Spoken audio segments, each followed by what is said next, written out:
पूर्व जन्म में मैं एक दासी का बेटा था। मेरी माँ एक ब्राह्मण परिवार में सेवा किया करती थी और उसी परिवार में मेरा जन्म हो गया। महाराज वो बहुत बड़े धार्मिक परिवार, सब लोग बड़े आदर और भाव से मुझे रामदास कह के पुकारते। एक दिन क्या हुआ, हमारे आश्रम में अनेक संत महात्माओं का आगमन हो गया। मेरी माता को गौ सेवा मिली थी, गायों की सेवा करती थी। महात्मा जब हमारी आश्रम में पधारे, उनकी सेवा मुझे प्राप्त हो गई। और एक दिन मैंने महात्माओं के चरण पकड़ लिए। मैंने कहा, हे महात्मा जी, हम आपके साथ चलेंगे।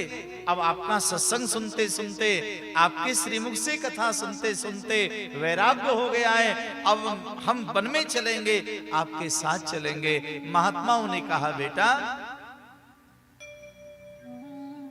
ठीक है, चलो तुम हमारे साथ। मेरी मां को न जाने कैसे पता चल गया और मेरी मां दौड़ के आई, महात्माओं के चरणों में गिर के कहने लगी, बाबा मेरे पुत्र को लेके मत जाना, ये मेरे बुढ़ापे का सहारा है, इसी के सहारे में जीवन निर्वाह करूंगी। तो महात्माओं ने कहा, सुनो बेटा, एक बात स्मरण रखो, अभी घर में तुम्हारी माता है, उनकी सेवा करो। मां जब नहीं रहे तब तुम भजन करना। तो कहा, कुछ तो मुझे दे जाओ। तब महात्माओं ने एक मंत्र दे दिया है, नमो भगवते तुभ्यं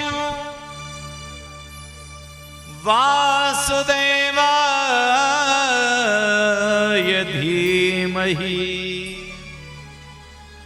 प्रद्युम्नाय अनिरुद्धाय नमः संकर्षणाय च। एक मंत्र दे दिया है और कहा, महाराज इस मंत्र का तुम जाप करना। महात्मा लोग तो कृपा करके चले गए, मैं इस मंत्र का जाप करता रहता महाराज, इस मंत्र को बोलता रहता मैं।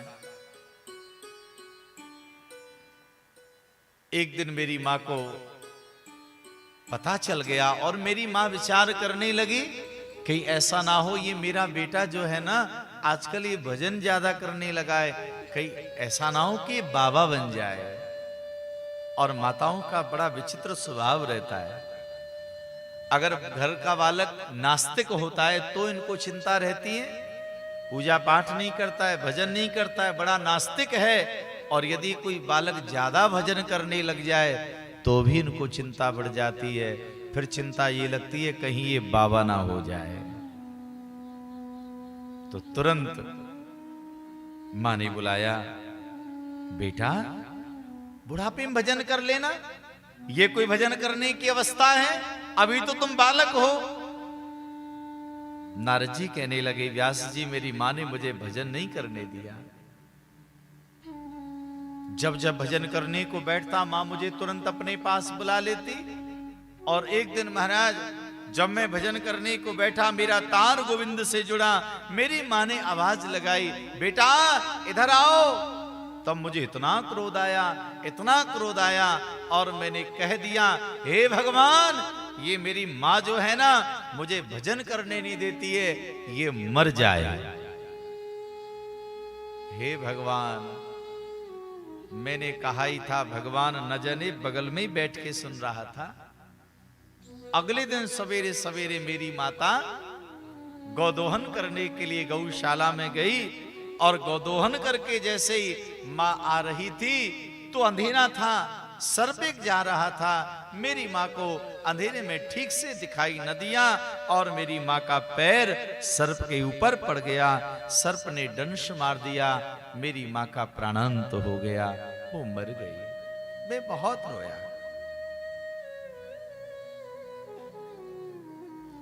प्रसन्नता भी है, अब मुझे भजन करने से कोई रोकेगा नहीं।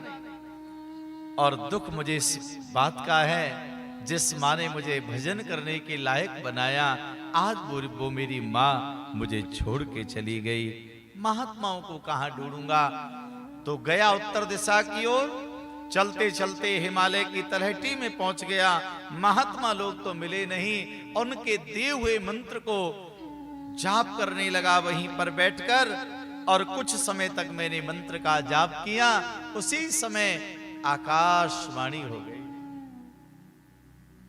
कहा, बेटा अभी तुमको हमारा दर्शन नहीं होगा, तुम्हारे कुछ कर्म अभी बकाया हैं, लेकिन हम तुमको आशीर्वाद देते हैं, अगला जो तुम्हारा जन्म होगा वो अगला जन्म तुम्हारा बड़ा दिव्य होगा। एक दिव्य रूप लेकर के तुम जन्म लेकर के आओगे, ब्रह्मा के पुत्र बनोगे और तुम्हारा नाम नारद होगा। देवर्षि नारद जी ने ब्रह्मा जी को कहा, हे ब्रह्मा जी महाराज, आज वही दासी का पुत्र हूं जो नारद बनकर के तुम्हारे सामने खड़ा हूं।